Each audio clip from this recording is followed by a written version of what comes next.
muito bem-vindo, bem-vinda ao episódio 16 do nosso podcast. Que prazer ter você aqui, acompanhando essa jornada de aprendizado, de conhecimento, tendo insights valiosos.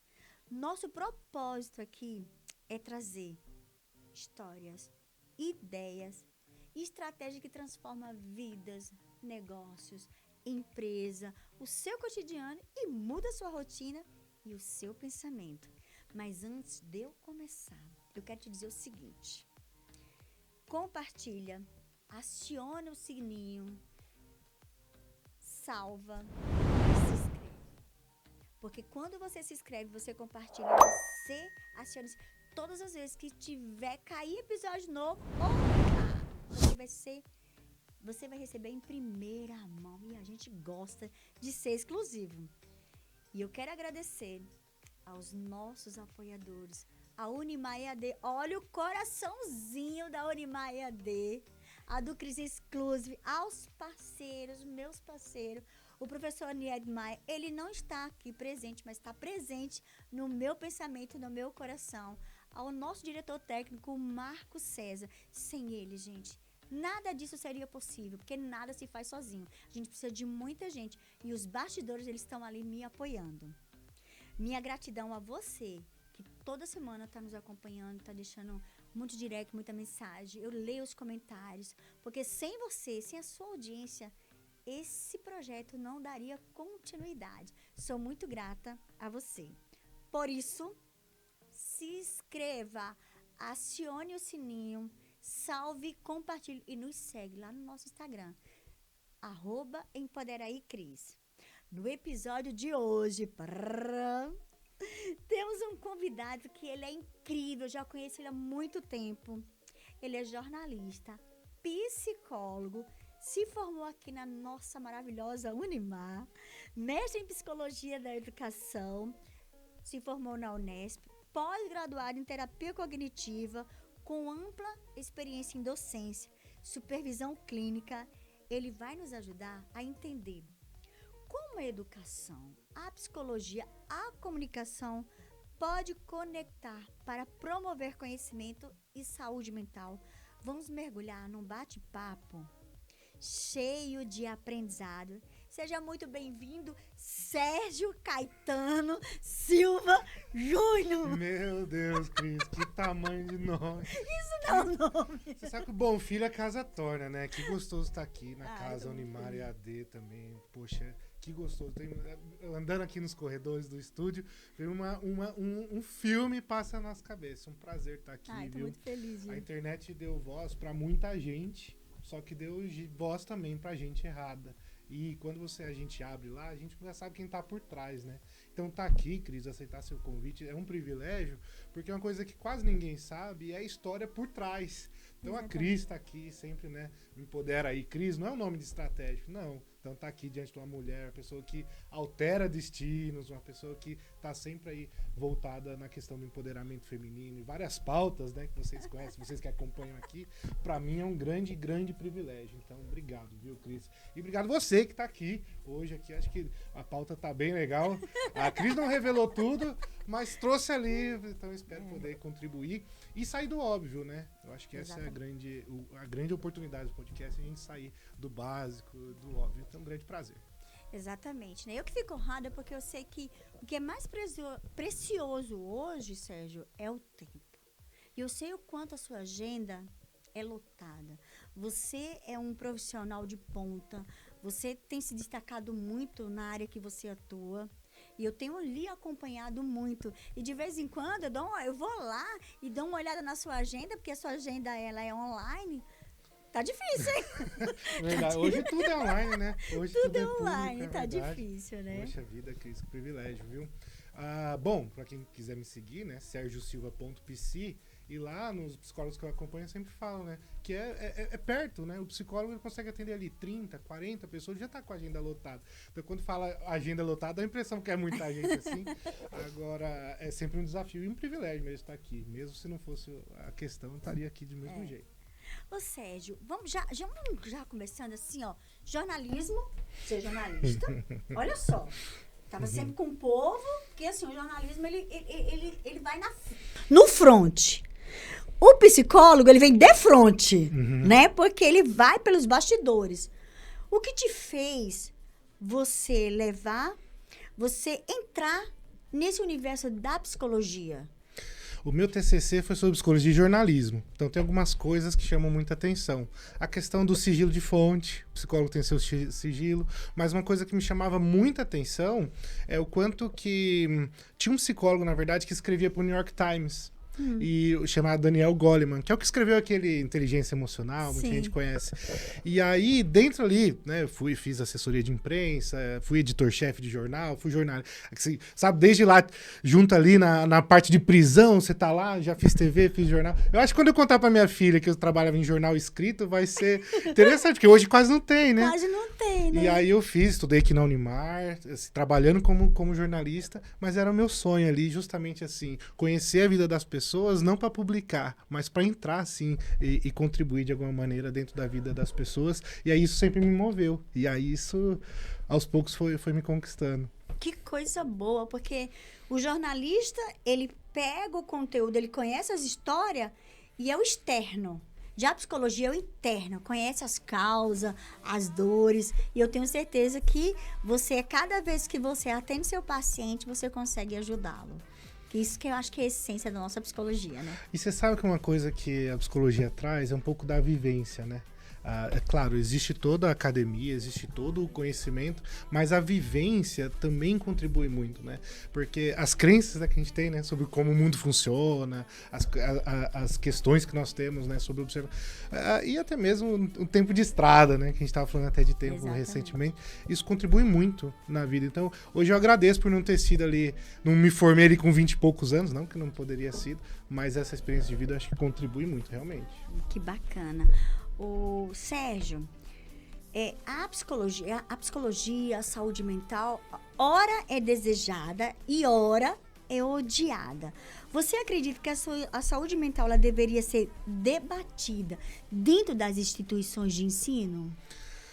Cris, essa levantada aí é muito boa, porque assim, hoje a gente está na era da informação. A gente conhece, todo mundo tem acesso aqui, temos mais informação, mais tecnologia aqui do que um foguete foi para a Lua. Todo mundo diz isso, todo mundo sabe isso. Só que hoje o desafio é o quanto que essa informação tem virado, de fato, mudança de comportamento. Então, o que se debate hoje na questão do ensino é se isso não alterou o comportamento, foi de fato aprendido? Quando eu aprendo lá uma coisa, aprender que 1 mais 1 é 2. Outra coisa é eu pegar 2 morangos, né, e falar, olha, tem mais um. Eu trazer para o campo das ideias, né, para o campo da teoria. Se eu falar aqui, olha, saúde mental, é ir no médico, fazer isso, todo mundo sabe. Mas como que o Brasil ainda está ranqueando como o país mais ansioso do mundo? Como que nós estamos no país mais depressivo das Américas, o mais ansioso do mundo, a questão trabalhista? Como que a gente ainda tem esse ranking, esses números dizendo, se de fato parece que todo mundo sabe? Então tá até tendo um nome sobre isso, né? A dissonância cognitiva, a diferença daquilo que a gente sabe e daquilo que a gente ainda não pratica. Essa é a dissonância cognitiva. Esse é o grande gap, porque aqui a educação tem essa função de aproximar. Sim. E falar isso aqui, né? Eu acho que é fundamental, assim. Como que nós vamos aproximar o conhecimento da prática? Perfeito. E esse é o grande desafio, o gap que nós estamos aqui. Entendi. E assim, já que esse é o grande desafio, como você enxerga o desempenho emocional acadêmico? Desempenho emocional acadêmico. Quando você diz desempenho emocional acadêmico, o que você se refere? Por exemplo, aquele aluno que é muito ansioso, que principalmente porque eles têm medo, bendito, dos TCC da vida, né? E aí, quando eu fiz a faculdade, eu escutava muitas pessoas, ficava muito ansiosa, muito depressiva, tinha muito toque para entrega. Olha que já faz um tempo que eu fiz a minha faculdade de psicologia. Você que é docente, você ainda consegue ver, ainda existe esse comportamento ou melhorou? Como que você vê o desempenho hoje dos alunos? Muito legal. Saindo do óbvio, né? Existe um efeito chamado efeito Durkheim. Olha que interessante você. Durkheim? Nunca tinha ouvido Efeito Durkheim. Ai, meu Deus. Que a ignorância sobre algo te impede de saber o quanto você não sabe sobre esse algo. Olha como isso é interessante. Começou a perceber que os alunos que sabem menos têm mais segurança para falar sobre aquilo do que aqueles que estudam. Então, em outras palavras, quanto mais eu me aprofundo num tema, mais eu sei o quanto ele é complexo. É assim, aquele país, né? O Brasil tem 220 milhões de técnicos de futebol. Sei. Porque eu conheço pouco, então eu sei que eu posso opinar e tudo mais. Mas quando você começa a observar cada aspecto, cada colocação, você começa a perceber a complexidade disso. Então, o que se percebe na ansiedade por desempenho acadêmico? Que são estudantes que encontraram e que perceberam de fato a complexidade sobre isso. Enquanto que outros que fazem ali o en passant, eles acabam tendo um melhor desempenho para falar, para se comunicar, para responder. Às vezes não tem as melhores notas, mas ainda assim tem uma maior fluidez e muitas vezes um melhor destaque no mercado de trabalho. Entendi. Porque é muito sobre isso, né? Sobre essa relação. Exatamente. E aí o efeito Durkheim ele cai, ele se recorre, né? Ele se desdobra sobre essa questão, né? Dessa insegurança. E aí, claro, né? A clínica pode ajudar nisso, tem muitas outras formas de lidar com isso. Esse é o Durkheim. Efeito Durkheim, muito interessante. Mas eu posso trazer uma vivência minha mais frustrante, tá? Ixi, vamos lá. Frustrante. Na época da minha faculdade, gente, tinha uma professora que ela queria que a escrita fosse igualmente do livro. Aí eu falava assim, gente, até com os pontos e as vírgulas. Isso me trouxe um trauma tão grande, porque aí eu estudava, pra você ter noção, eu voltei pra faculdade aos 38 anos. Então, meu sonho era fazer a faculdade. Eu desejava ser advogada, mas eu falo que a psicologia me puxou. E aí, quando eu me deparei com esse... Aí, sabe quando você volta o tempo de criança? Porque é mnemônico que chama? Aquela coisa eu tinha que decorar. Até Decoreba. O decoreba. Os decoreba. Isso pra mim foi muito frustrante. E aí eu falava assim, poxa, mas eu nunca vou aprender, porque é difícil quando você estuda e você tem um mestre que te obriga a ser mnemônico, decoreba, né? Então, talvez... ainda existe esse tipo de professor? Ajuda aí, pelo amor de Deus, porque... Antigamente existia. Existia, né? Não era mais pra existir. Mas primeiro que privilegia a cola, né?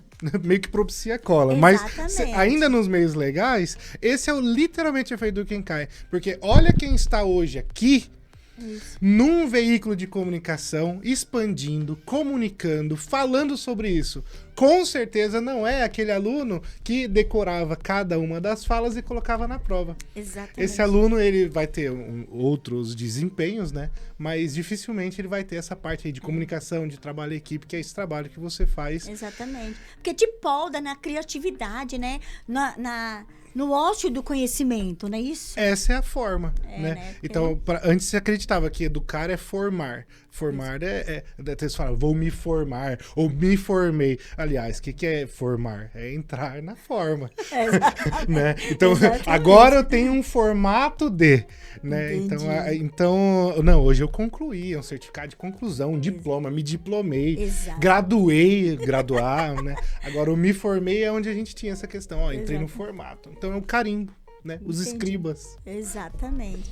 Gente, vocês estão sentindo... Olha, eu vou falar uma coisa. Se você ainda não pegou papel e caneta, você tá perdendo. Você vai voltar esse podcast, você vai começar a assistir.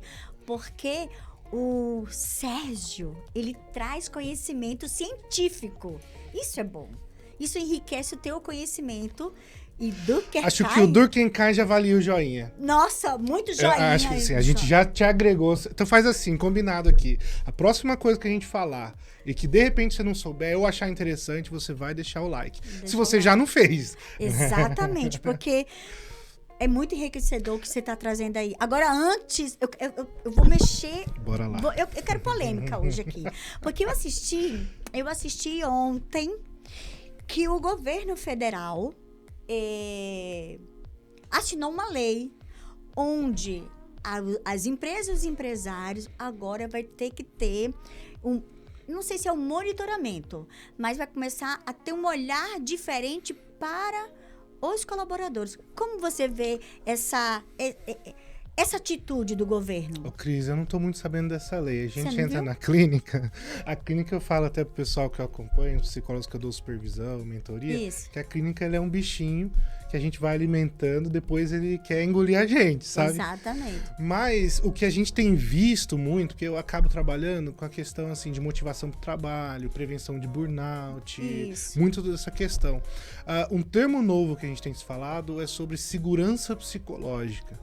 Então, assim, faz parte de uma própria evolução, né, do método mesmo de trabalho, que antes se acreditava o quê? Que para produzir eu precisava pressionar. A educação funcionava assim, o trabalho funcionava assim. Hoje a gente percebe, já está cientificamente comprovado, que a pessoa motivada, ela produz muito mais do que ela pressionada, Entendi. principalmente a médio e longo prazo. Exatamente. E aí, quando a gente pensa no cliente interno e no cliente externo é o nosso cliente mesmo, né? O cliente interno são os nossos colaboradores. É fato que a gente vai começar a olhar e essa conta vai chegar. Porque poucas empresas têm pensado sobre isso. Antes, Exatamente. meta atrás de meta. Então, Exatamente. é uma pena que chega a nível de lei, né? Isso. Mas porque muita empresa que pensa a médio e longo prazo, que tem um projeto, já se atentou a isso, né? Mas aí, para os retardatários, tá aí a lei já trazendo isso daí. Nossa. Vai ser muito interessante ver esse processo. Que coisa boa, porque quando a empresa ela fica sob a pressão da meta, ela tira a alma do ser humano. Ah, meu Deus. Porque fica sem... Eu já atendi algumas pessoas do mercado financeiro e para mim foi desafiador. Porque Tem um eles tal do não bônus. O bônus, ele consegue triplicar o seu rendimento. Exatamente. Então, assim, é a cenoura, né? É a cenoura na frente ali do cachorro. do coelhinho, né? Correndo atrás. Tanto que um termo que tem aparecido muito em consultório é a tal da roda do rato, né? A roda ainda do não rato, tinha ouvido falar. exato. Como que é essa Em roda do rato? 1920 começou esse termo, que é o termo da roda do rato. Então, assim, é fácil desenhar a vida assim de qualquer adulto, até a nível de memória. Se você fazer um gráfico de memórias, ela é crescente. Você se torna consciente ali, né, muito com memórias 8, 6 anos, né? E aí você tem... A gente não tem essa impressão que o tempo demorava mais para passar quando a gente era Tinha. porque a gente tem mais memórias justamente de infância. Isso Isso. acontece, inclusive, nos transtornos degenerativos, que Sei. o Alzheimer ele vai tirando, né? Isso. Como se fossem capas de uma cebola. E aí, esse gráfico de mais memórias, mais ali de infância, se você pegar a vida de um adulto, você facilmente desenha um círculo. E esse é o ciclo da roda do rato. Entendi. Então, eu trabalho, e aí eu pago o boleto, e aí eu estou muito cansado, o que eu vou fazer? Eu preciso comprar alguma coisa, eu preciso fazer alguma coisa, né? porque eu mereço, seja pizza, seja ou seja joia, um celular, ou uma Exato. joia, porque eu estou muito cansado, e aí eu crio mais dívidas, e aí eu vou ter que trabalhar mais. E aí essa é a roda do rato, que se a pessoa não se atenta, décadas vão passando assim, E você tá sempre e na você roda tá do ali rato. na roda do rato. Nossa, Né? eu vou Você precisar correu muito, mas você ficou ali. E tem se percebido muito, né, esse movimento. Então, para quem não dá esse salto para trás, vê o rato. Quem tá na roda, ele tá correndo.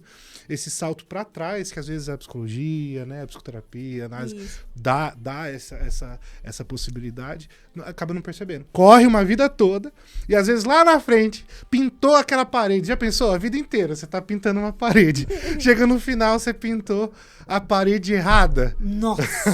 É essa Exatamente. sensação que às Essa vezes sensação. tá, Você né? tá enxugando gelo. o Que tempo parede todo. que você tá pintando, né? Exatamente. O Que pessoal mais incrível. simples tem uma expressão que eu gosto, fala assim, se tá difícil pra você, imagina pra quem descarregou um caminhão de tijolo na rua errada.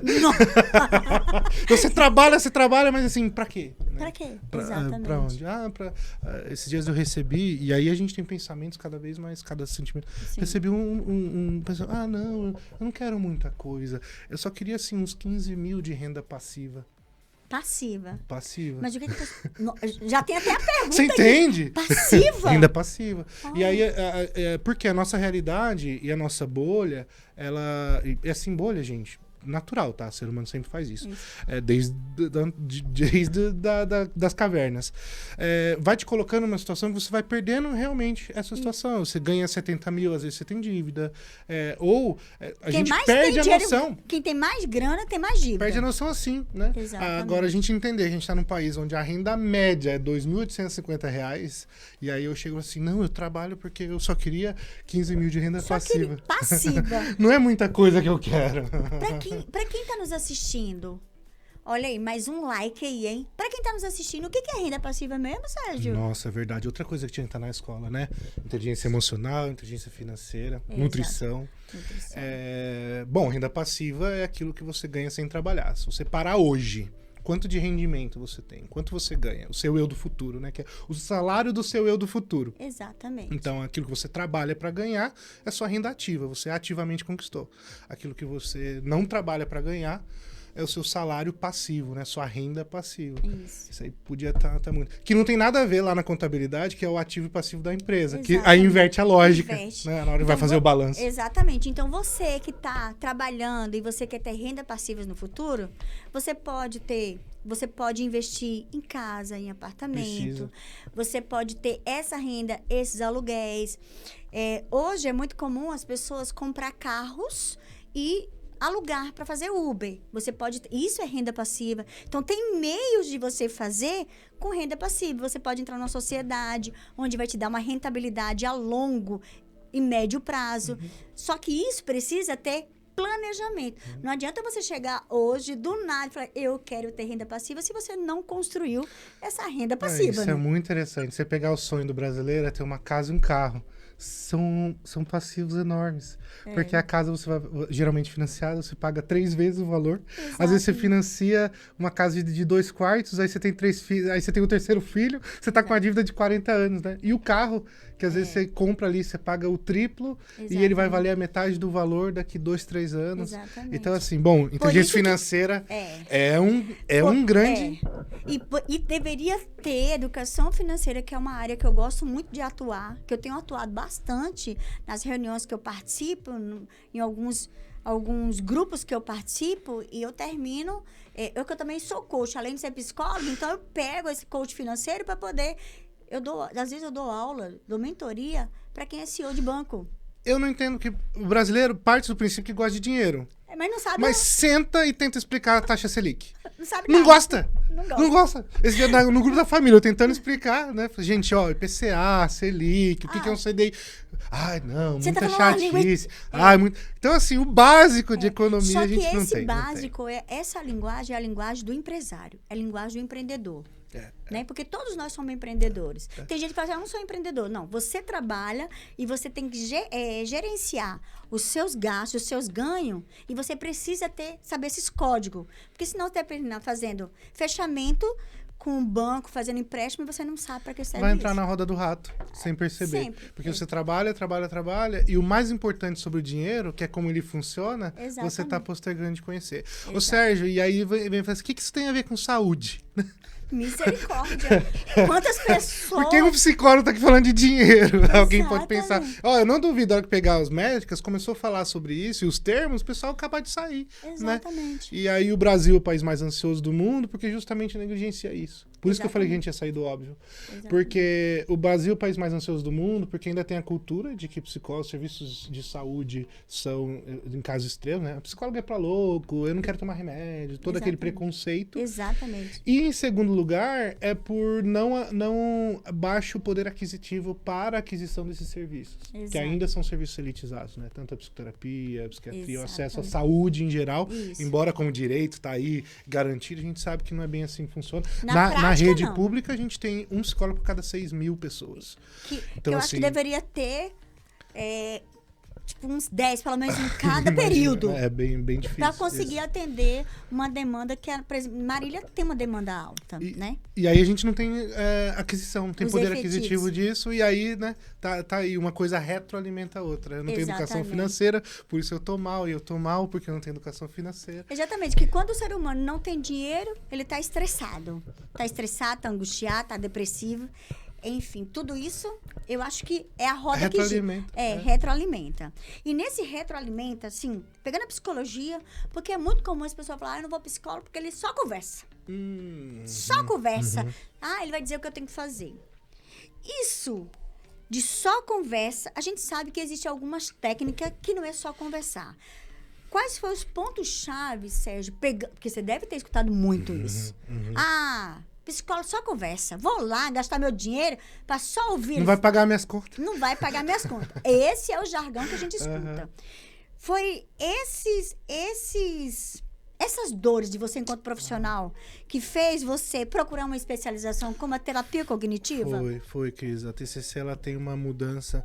Existem alguns estudos da década de 40 e tudo, que pegava assim, a pessoa, um trauma na linha do tempo e não conseguia separar. Então, as abordagens ali proeminentes da época não conseguia separar a psicoterapia da passagem do tempo. Certo. Então, assim, aí a TCC, ela vem ali na década de 60 com uma abordagem diferenciada, inclusive com protocolos mais bem definidos, com intervenções mais ativas, né, psicoeducação principalmente, psicoeducação dentro do transtorno, dentro do próprio modelo cognitivo, técnicas, enfim, que vão começar então a mensurar a efetividade disso. Porque não é que a pessoa fala, TCC é mais cientificamente, não é isso. É que como eu tenho um protocolo, no método científico, né, a questão lá desde o iluminismo e tal, que tem um método científico que precisa ser provado.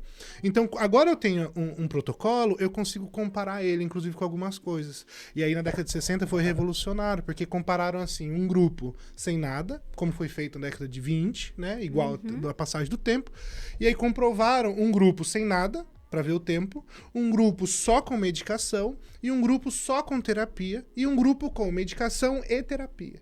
E aí conseguiram, então, em alguns transtornos, principalmente transtornos depressivos, que a TCC se debruçou muito no começo, conseguiram comprovar a eficácia e, muitas vezes, né, mais eficaz até do que o tratamento medicamentoso isolado.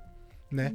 Na grande maioria das vezes a inter-relação dos dois, medicamento e terapia, era mais eficaz, na grande maioria das vezes. Então, só por falar de técnica, de intervenção, falar de sistematização, a gente já cai muito por terra essa ideia só do passar do tempo. A TCC vem muito com essa proposta. E tem uma terceira coisa aí, que você me coloca em panos, porque existe um próximo ponto. Isso que a gente tem trazido em supervisão na última década, né? Que a gente está começando a ter a consciência de que se o paciente... a diferença da psicoterapia e massoterapia.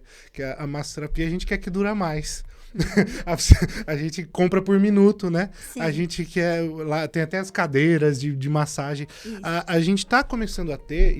Isso a psicologia clínica como uma ciência. Está começando a ter a consciência de que quanto mais efetivo, mais desejoso é. Em outras palavras, o paciente não quer tanto tempo com você. Ele quer, de fato, né, o que se busca hoje dentro do consultório, por exemplo, chega-se pessoas com alto poder aquisitivo. Então, tá lá, veja, quanto custa uma hora dessa pessoa? Então ela começa a fazer essa conta, então a efetividade passa a ser algo muito crucial, principalmente a hora que eu calculo o custo-benefício da intervenção. Entendi. E aí a gente começa a perceber que se ele puder, quanto menos ele se vê, já tem estudos em Portugal, comparando, por exemplo, a terapia quinzenal. Entendi. Né? Qual a efetividade da terapia quinzenal com a semanal? Entendi. Enquanto, assim, na década de 20 acreditava que tinha que ser 2 vezes por semana. Vezes por semana. Às vezes tinha gente que mudava de um país para o outro para passar 3 vezes por semana, Entendi. né? Com a pessoa. Então, o que se tem, por exemplo, é que a terapia quinzenal, ela não é mais eficaz que a semanal. Ainda não é. Só que não é o dobro. Entendi. A hora que eu calculo o custo-benefício, como não é o dobro, mas...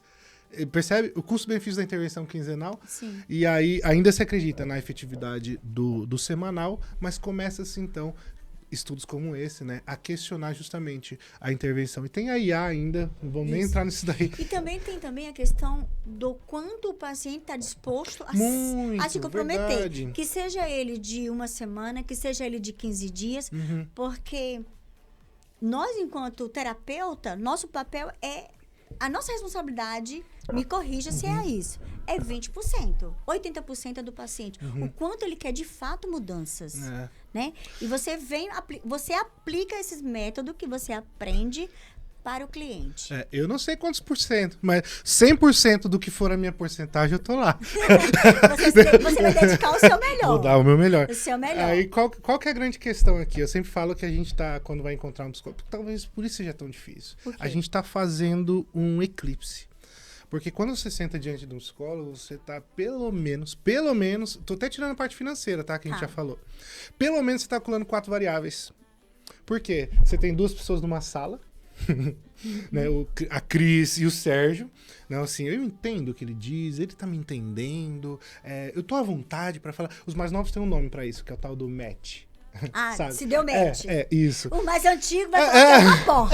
O rapport, o famoso né? rapport, fundamental. Isso. Então, assim, são duas pessoas numa sala. Essas são duas variáveis que a gente Exatamente. não tem como mensurar, é super subjetivo. A queixa e a abordagem. Exatamente. Então, às vezes, você tem duas pessoas que se dão super bem, né? Eu amo meu terapeuta, faz 8 anos que eu tô com ele. Opa, será que a gente não tá questionando a queixa ou a abordagem? Tá bem claro que vocês se amam, né? Sim. Tá se dando muito bem. Então, convergir essas 4 variáveis é um grande desafio. Então, quando você senta lá com o psicólogo, você tá fazendo nada mais, nada menos do que um eclipse. Ainda que um eclipse são 3 astros, né? No nosso caso aqui, a gente tá convergindo 4 variáveis, 4. pelo menos. E isso é bom porque tem que haver esse vínculo, esse rapport, mas também, depois de 8 anos, já viram, eu acho que eu acho que já tem que romper essa bolha aí, já procurar um outro profissional, porque parece que já virou 2 amigos, né? E aí eu penso, tá? Que tem que ser rasgado aí. É um desafio. Eu gosto muito da terapia breve,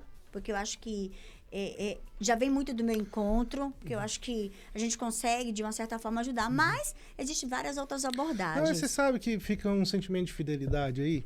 É como se tivesse... Eu já recebi pessoa que se sentia meio... Parece que tá traindo, sabe? Alguma coisa assim. Então, eu posso continuar? Eu posso começar aqui e continuar no outro? Olha a pergunta. Tipo assim, né? Como se eu tivesse alguma coisa nesse sentido. E a questão, você vê, de novo o tempo.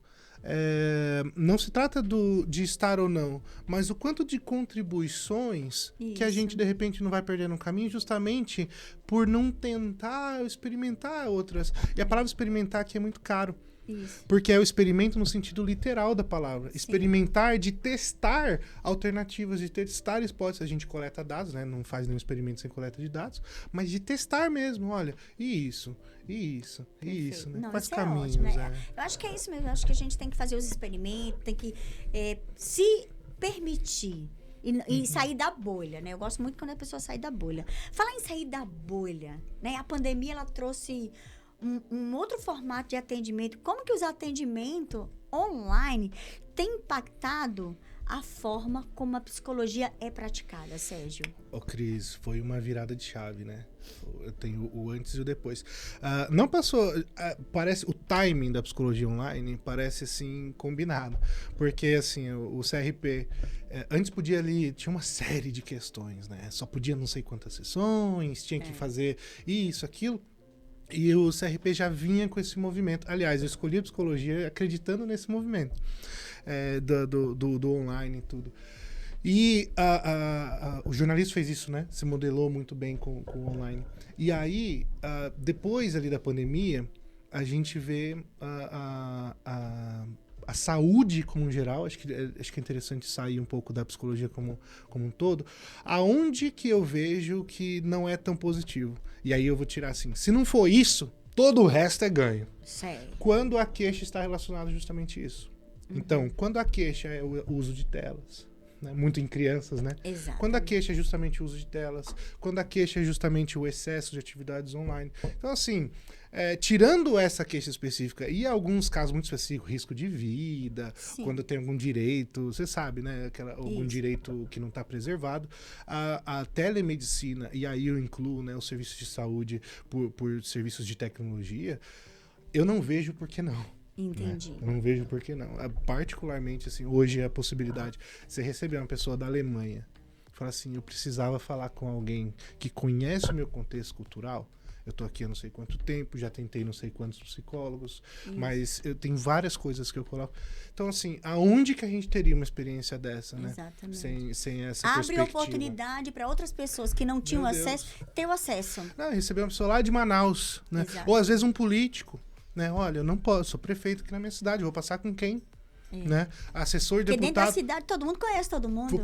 Vou passar com quem, né? E para quem não sabe, a psicologia só funciona, né? A psicoterapia em si só funciona. A gente fala que não atende parente, não atende amigo, né?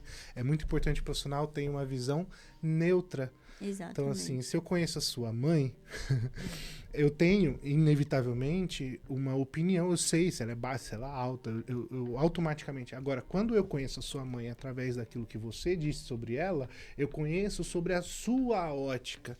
A gente meio que resume que não atende parente, nem amigo, mas na verdade é essa. Que mais importante do que quem a sua mãe é quem ela é pra você. Porque essa é a sua psicoterapia. A sua visão. E aí esse é o movimento. Exatamente. Eu acho esse movimento muito lindo quando a psicologia ela consegue trazer essa sanidade para o indivíduo. Dele enxergar as coisas com mais clareza. Porque às vezes ele fica cheio de camada, igual a cebola, e não enxerga nada. E falando de não enxergar nada ainda, Sérgio... Mas dentro disso, aconteceu o contrário comigo. Eu recebi recente um diretor de cinema. E assim, eu não acompanho tanto cinema. E a gente foi, né? Foi caminhando a psicoterapia e tudo. E veio muito aderido, uma queixa muito pontual e tudo. Já ali no processo de alta, você falou assim, eu trabalho numa empresa onde é mais restrito, não sei o que lá. Já mais pro período final, aí ele falou assim, não, eu trabalho... Aí falou o nome daquela emissora grande, né, do Brasil, que é a maior do mundo e tudo. Eu sou diretor de tal coisa. Aí, assim, que bom que ele revelou isso depois. Exatamente. Olha só que interessante, porque... Como ele era diretor de vários programas, aí veio toda a obra dele. E aí, olha que interessante, eu já ia ter uma visão da obra dele. Exato. E aí, por ele preservar isso durante o processo terapêutico, foi excelente. Isso é bom, porque quando eu tenho uma terapeuta e ela não sabe que eu sou a Cris, ela não sabe quem eu sou. Que legal. Ela não sabe nem que eu sou psicóloga. Olha só, não isso sabe. É muito bom. Porque quando sabe que o profissional é psicólogo, parece que fica cheio de dedos, aí quer falar coisa científica. Eu já tive experiência e eu não quero. Então, quando a pessoa pergunta, eu tenho psicóloga, como é o seu nome? Cris. A pessoa, eu trabalho no comércio. Pronto, trabalho no comércio. E aí eu vou com as minhas queixas, com as minhas demandas. Porque quando a pessoa descobre, dependendo do profissional, por exemplo, psicólogo que vai atender psicólogo, dependendo de quem seja o profissional, talvez ele se perca. E aí quer trocar o coisa. Porque eu já tive experiência de trocar, né? Já fui uma vez que eu era a paciente e a pessoa era psicóloga, e aí, de repente, a pessoa fazendo pergunta pra mim. Falei, pera aí, que agora vamos mudar esse negócio aqui. Acontece. Né? Mas é legal. Eu vou contar pessoal mesmo. A gente acerta muito, mas a gente também erra. Sim. Aí, por conta, depois, né, desse caso que eu citei aqui, começou a receber muita indicação. Aí, tinha um nome lá, assim, que eu desconheci. E aí, quando abriu, era um apresentador de televisão. E assim, aí já tá, não tá no behind. Já tá assim. Aí, a hora que apareceu, desculpa perguntar. Aí, entra a tietagem, né? Desculpa perguntar, mas você é o fulano de tal. E assim, um apresentador que eu gosto muito. Né? Então, assim, a gente também erra. Então, do lado de Lógico. cá, não sei se tá muito insider, assim, esse tema, né? Muito da realidade ali do psicólogo, mas também acontece. Sim. Então, eu também perdi a mão ali. Sim. Mesmo com o tempo. Mas, mesmo... mas depois você se perde. Reconstitui, reconstrói. Tá falando assim, que legal.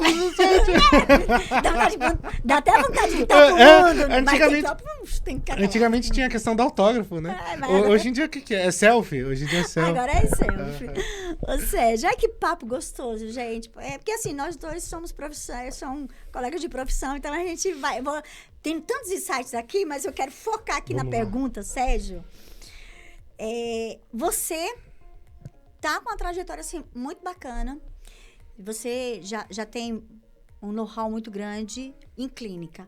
Mas o que te levou, Sérgio, a ser supervisor, né, de você... Qual a importância desse trabalho para novos psicólogos? O que fez você adentrar esse novo universo? Foi quando eu percebi, eu tive uma leitura, na verdade eu vou resumir a minha supervisão aqui em 2 minutos. O meu plano de carreira profissional psicólogo, para mim, é muito básico.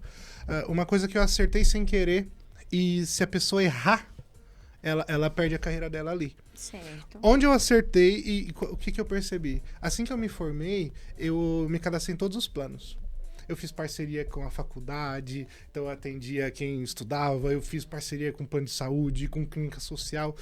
Então, desde quando eu me formei, eu não sei o que é uma agenda vazia. De verdade, assim. Já teve dia, e aqui não é o saudável, tá? É que você se forma ali, né? Você Solteiro quer, e tal. fome, Não, querem e pegar assim, tudo, né? solteiro, sem filho e tal. E eu já atendi, sei lá, 16 pessoas. Por Você dia? num dia, né? Nossa! Então você calcula uma carga horária assim, muito puxada. E eu puxada, adoro. Eu sim. escolhi isso pra minha vida, né? Sim. Então, assim, eu sempre atendi muito. E essa foi a grande... E isso que eu incentivo quem tá aí pra se formar e tal, não sei. É assim que eu sempre aposto, né? Não olha pro dinheiro. Tem repasse, gente, que é vergonhoso. Esse é um outro assunto. Vergonhoso. Atende. Você vai pegando experiência também, né? Quando eu me toquei, que eu fui fazer uma mentoria, ele falou assim, quanto você atende? Aí eu fiz as contas. E aí as famosas 10 mil horas, que o pessoal do coach fala muito, eu já tinha passado. Aí foi quando eu percebi, eu falei assim, nossa, olha que legal. Aí foi quando eu fui repensar, me recolocar, de questão de precificação, profissionalizar a clínica. Quando você já não tem mais ansiedade do caso que você está recebendo, quando você percebe que de fato você chegou. E aí o profissional, que eu estava falando até antes, 30 pessoas já é uma baita agenda cheia. Já é difícil administrar. Te tira muita energia mental. Muita energia mental. Eu ouso dizer que acima de 40, assim, você não consegue mesmo. Eu acho que é desumano. Acima disso é desumano. E aí, para um profissional. E aí era a época que a gente fazia mesmo. Onde o pessoal erra? Entendendo esse repasso, você muda padrão de vida, você acha que você é o psicólogo do plano, você confunde o cliente que é seu, o cliente que não é seu, que é o cliente do plano. E aí, essa virada, você tem um tempo de imersão ali atendendo muito e depois você pivotar, entendendo o que faz parte do seu plano de carreira. E aí lá na mentoria eu faço, né, o plano de carreira do profissional psicólogo, que é um termo que nunca ninguém ouviu falar, plano de carreira para profissional autônomo. E aí o seu próprio, né, você fazer assim, a projeção da sua carreira. E aí foi quando eu percebi, eu falei assim, gente, o pessoal tá errando muito nisso. Às vezes com a agenda, foi quando eu encontrei com uma amiga minha que formou comigo, trabalhando no mercado. E eu lembro quando que ela era boa. Gente, não tem hierarquia. Todo mundo, profissão é profissão. Mas se a pessoa estudou 5 anos, se formou com você, ela tava afim de fazer isso minimamente, sabe? Né? E eu falei assim, poxa, não tem tanta gente falando. Você aprende muito sobre o que não pode. Formar, né? Formar é criar forma. Eu acho que aquele 4º ano é mais o que não pode. Gente, aquele 5º ano é desumano. Você se forma, então você sabe o que você não pode. Você vai pra dentro da caixinha. E aí eu percebi que tinha pouca gente falando assim, faz isso. Né? Olha, faz isso. Então não tinha um caminho. Ninguém. Só você teve conhecimento, mas a prática as pessoas não mostravam como que seria depois dos muros da faculdade. Foi muito ralando nisso. E aí, assim, falei assim, pra que o pessoal não encontre tanto muro, tanta ralada, eu falei assim, poxa, eu acho que eu sou o supervisor que eu queria ter tido. Sabe? Entendi. É bom. Foi muito disso, assim. Então, eu aprendi aqui, ralei aqui. E eu falei assim, ó, pega aqui. Tem aluno meu, assim, que já tá conseguindo resultados. Eu falei assim, poxa, que coisa incrível. Boa. Entendeu? Tá. Então, é justamente nisso aí. Então, essa virada é grande. Sérgio, para aquele aluno que tá pensando, aquela pessoa tá pensando em entrar na psicologia. Faça agora! Agora! Comece agora! Ó, ainda não sei quando é que você tá vendo esse vídeo, vê se tem matrícula. Faz agora! Agora! É um curso que você não vai se arrepender. Se você se arrepender, você vai ter várias... Sabe aquela história assim, faz ADM... Não podia ser, né? Faz ADM, não sabe o que fazer, faz ADM. Eu costumo falar assim, não sabe o que fazer? Faz psicologia. Porque sabe tem muitas portas. Abre muitas portas. Você pode... você gosta mais de matemática? Vai lá pra psicometria, avaliação psicométrica, pro Detran, vai precisar fazer... eu tô aqui pensando em fazer direito. A própria OAB já falou, já faz anos, a Cris tem know-how de direito, tem advogado que vem aqui, que tá lotado. O quanto de advogado per capita no Brasil já passou, ultrapassou do limite já faz tempo. Próximo 20 anos já tem advogado aí, sem querer... Mas assim, faça. Aí você vai... Psicólogo forense, você vai trabalhar... você vai poder trabalhar a empresa, você vai ter a sua empresa, o seu know-how de lidar com pessoas, seja qual for o cargo que você for. Então, assim, é uma faculdade que abre, ou seja, oportunidades. tudo que você vai trabalhar hoje, agora com inteligência artificial, com mecanização, tudo é máquina, tudo é robô. E na psicologia você vai aprender sobre o ser humano. E o que vai sobrar na carreira? Vai sobrar esse trato com o ser humano. Exatamente. Então, faça. Que isso aí, a inteligência, a IA não vai substituir. Não vai substituir a emoção, não vai substituir as ideias que vêm da alma. Ela é ótima, ela é prática, mas jamais uma IA vai substituir o ser toque, humano. né? Pra começar, e aí toque, o cheiro, né? Você que acha que a IA tá com medo de perder o emprego aí, é simples, você tá num carro, né? Aí a IA que tá pilotando esse carro. E aí tem uma velhinha e uma criança, né? E aí tá você, que é de meia idade. Então, assim, ele vai fazer esse cálculo, vai frear, vai te jogar num poste, porque ele vai salvar a vida, né? Da criança que tá ali. Isso. Ele vai fazer essa conta em milésimos de segundos. Exato. Aí eu te pergunto, você entra nesse carro? Eu imagino, entendeu? Não. Então, fica tranquilo. Exatamente. Porque, hoje o piloto praticamente não pilota, né? Um avião. Por que tem um piloto lá? Exatamente. Porque precisa alguém correr o risco de vida de estar lá. Exatamente. Então, porque na hora que ele falhar, é você. Exato. É você, Exato. né? E vice-versa. Por isso que é importante você entender de gestão da emoção, entender de comportamento. É o mínimo. Isso tem que ser colocado em prática. Porque quando a gente entende as emoções que a gente está sentindo, as melhores, a gente consegue tomar as melhores decisões. E quando você não conhece, tem que procurar um psicólogo. E por isso que é presencial, né? É um Exato. curso que é presencial, imagino que sempre vai ser. Né? Eu acho interessante a Unimar, que mesmo sendo uma potência no EAD, também advoga muito com o curso de psicologia ali, tendo essa atuação, né? Com o curso de psicologia. E ali você vai lidar com gente. Né? Precisa, né? Vai brigar, vai fazer as pazes, vai resolver, porque é assim que o ser humano faz. Que é o PPP, né? Pessoa precisa de pessoa. É isso aí mesmo. Ou seja, já que a gente tá falando que pessoa precisa de pessoa, vamos imaginar o seguinte. Que você tenha o poder. Deus te fala assim, Sérgio... Fala seu nome completo de novo. Sérgio Caetano da Silva Júnior. Isso não é um nome. Deixa eu mandar um abraço pra minha mãe. Isso é um xingamento. Mãe, obrigado por esse nome. Pra quem não sabe, pode falar? Pode. Aproveitar que eu falei da minha mãe, meu nome era pra ser Neliana. Porque 40 anos atrás tinha, né, dava muito errado a questão Neliana. De saber lá, como é que chama lá? Ultrassom, né? Ultrassom. Aí então não aparecia. Não tinha nem ultrassom. Difícil vai saber demais. se tinha, enfim. Aí já tava todo enxoval e tudo mais. Aí de última Enxoval hora... rosa. De última hora tiveram que achar um nome. Aí botaram o nome do meu pai, né? Então tá lá, Sérgio Caetano da Silva Júnior. Então mandar um abraço pra minha mãe, por causa que hoje eu tô de camisa certinho. Eu fui num podcast esses dias, e assim, era um diretor de multinacional, tava muito boa a conversa. A minha mãe assistiu o podcast inteirinho. Aí no final ela falou assim, não tinha outra camiseta pra você pôr, não? Não acredito. Tinha tanto assunto que a gente falou, justamente de inteligência artificial, porque era um CEO de empresa de tecnologia. Mas tanta coisa. E o comentário dela foi esse. Não tinha outra camiseta pra você pôr, não? Que puxada de orelha, né? Então, ó, mãe, tô aqui engomadinho pra ver a Cris também, né? A Cris é referência de estilo. Então, assim, tô aprovado hoje, bonito tá? na fita, Então, né? me arrumei pra ver você. Se não foi agora é o like, né?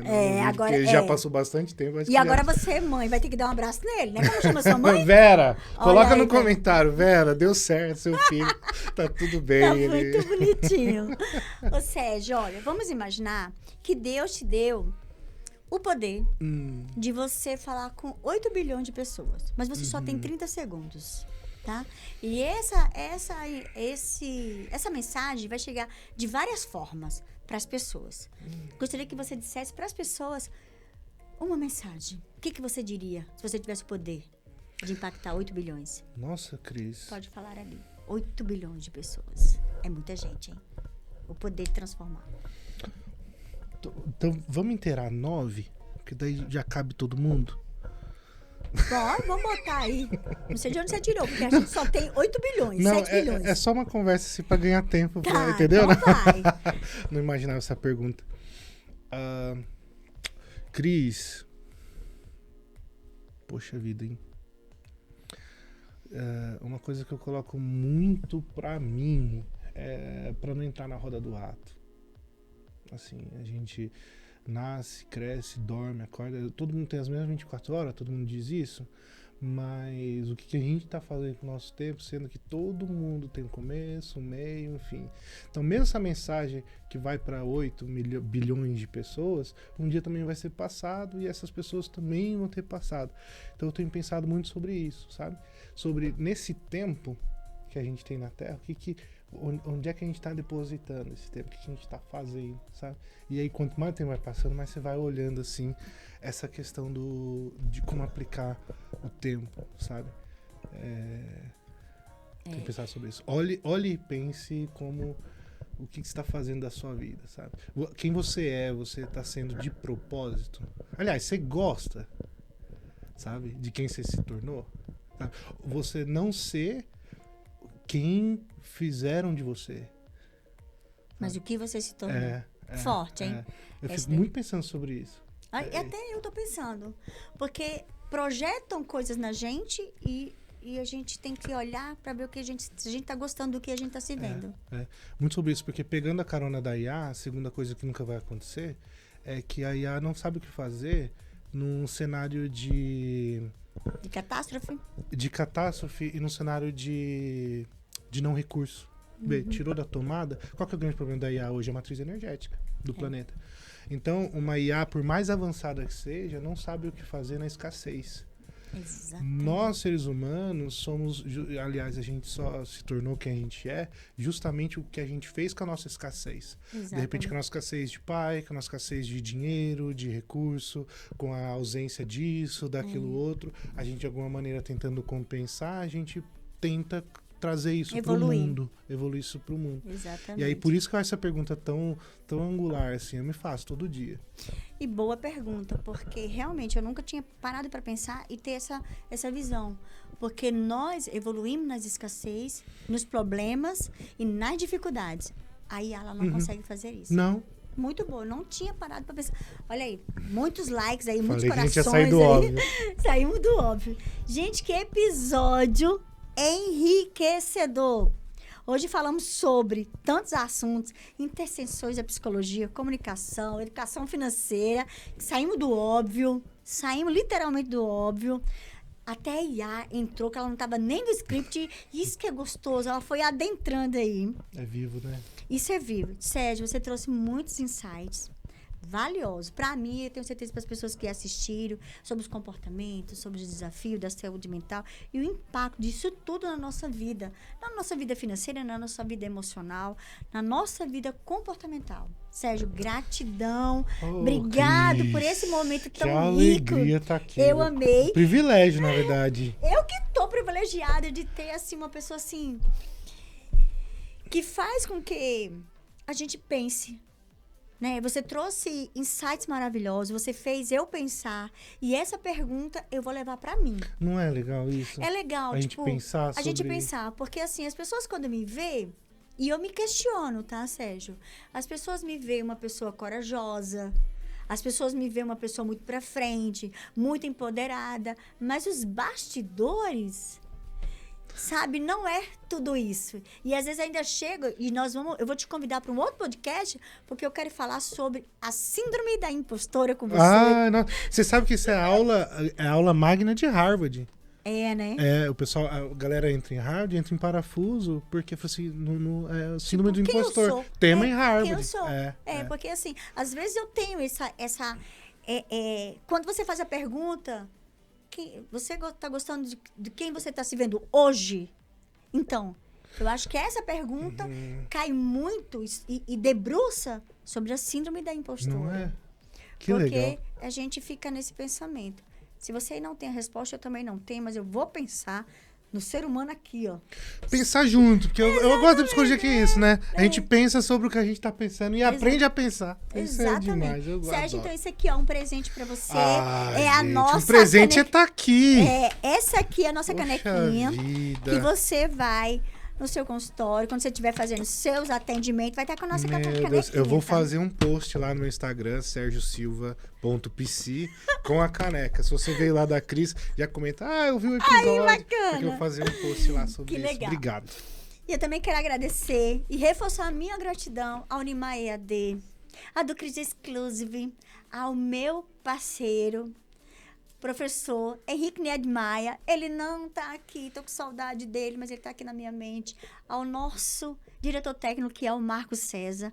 E a você, que vem cada episódio fortalecendo essa comunidade, ajudando toda a nossa equipe a se motivar cada vez mais, a gente melhorar em termos de apresentação. Os nossos estúdios aqui, se vocês olharem, ele teve uma mudança. Capricha, né? hein? Os meninos aqui são muito caprichados. Então, ó, gratidão. E você já sabe que se você compartilhar, você não esqueça de você, além de compartilhar, você deixar uma dúvida. Sérgio, você responde as dúvidas Claro, que as pessoas tiverem? Isso é bacana, porque os podcasts, cada vez mais, ele está sendo inspiradores.